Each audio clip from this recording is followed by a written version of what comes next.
Мен 2015 жылдан баштасам, 2015 жылдың отчетун кабыл алып жатабыз. Жыл сайын өткөн жылды кабыл алабыз, өттү кетти, болду, бүттү депчи. Эмне үчүн мен жоопкерчилик жөнүндө айттым? Эгерде ар бир кетирген ката үчүн жоопкерчилик болгон болсо, бюджеттин акыбалы башкача болмок. Мен бир жыл аралыгында комитет төрагасы болуп туруп, айыл чарба тармагына анализ кылып чыктык биз. 91 жылдан тартып 700 миллион доллар айыл чарба тармагына келиптир. Бул суу болобу, бул мал жандыгы жана башка деп отуруп. Ошол 92 жылы ички дүң продукцияга кошкон салымы айыл чарбанын 32% болгон. Бүгүнкү күнү 15%. Мындайча айтканда, эч кандай өсүш болгон жок. Бул жерде алынган каражаттарды жоопкерчиликсиз пайдаланганын кесепети деп айтам мен буну. Ошондуктан бул суроону бердим. Экинчи түрткү берүүчү грант боюнча, STEAM грант. Эгерде 83% датация толтурган болсо, бул 375 айыл өкмөт. 375 айыл өкмөт бирден гана проект берген болсо, 3 миллион сомдук. Бул миллиард сомдон ашык проект. Адылбек Алешевич, сиз айтып кеттиңиз 500 миллион сом гана келди заявка деп. Менин колумда сизден келген расмий кат турат. 887 миллион 836 миң 200 сомго заявка келген. Ал апрелде каралган. Азыр декабрь болуп атат. Үнөмдөлгөн каражатты биз тендер өткөн убакыт жок деп атасыз. Андан бери эмне кылып отурдуңар? Ар бир айыл өкмөт бунун аркасында эмне турат? Убаракерчилик. Бир долбоор жасаш үчүн архитектурага барат, башкасына барат, жол керек оротот. 2 миллион, 3 миллион сомду көтөрүп алып келет Минфинге. Комиссияда өтпөй калды, кетет. 2 жол келип кеткенден айыл өкмөт долбоор жазбайт ал. Арзыбаган 3 миллион, 2 миллиондон кыскартсын эч кандай кажет жок болчу. Убагында 300 миллион сомдон көтөрүлгөн эмес бул STEAM грант.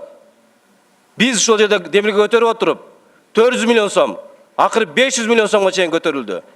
Эгерде ар бир айыл өкмөт бирден долбоор жазган болсо, бул 1 миллиард сомдун акча каражатын талап кылат.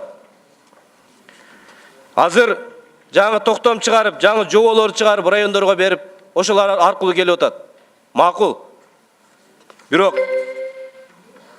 сиз берген жобоңузга кантип азыр жооп бересиз? 500 миллион сомго келген заявка, биз ошону карадык, үнөмдөлдү, кетти дегенге.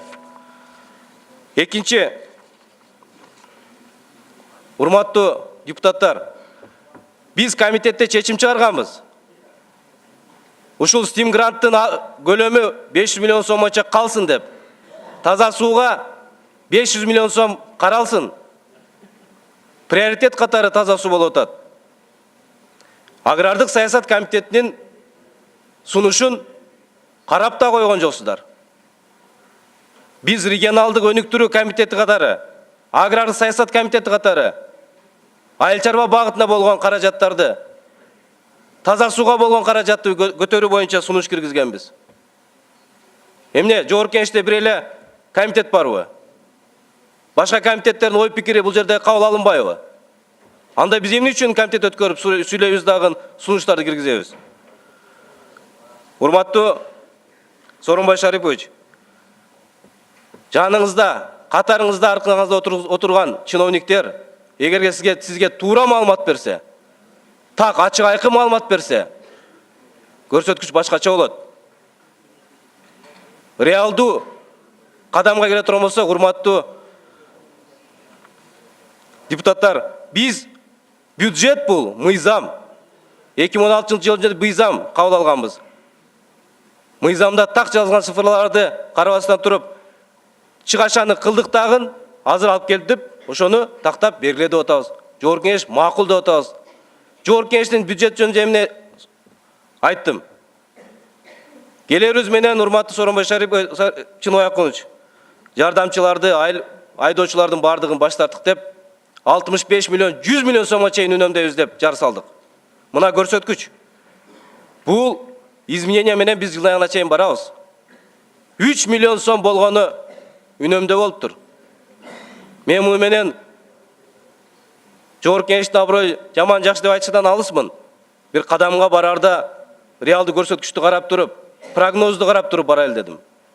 Ошо бизден үнөмдөлгөн автомашиналар башка мекемелерге кетип атат. Алар эмне суу менен жүрүп атабы? Алар айдоочу менен жүрүп атат, алар ГСМ менен жүрүп атат.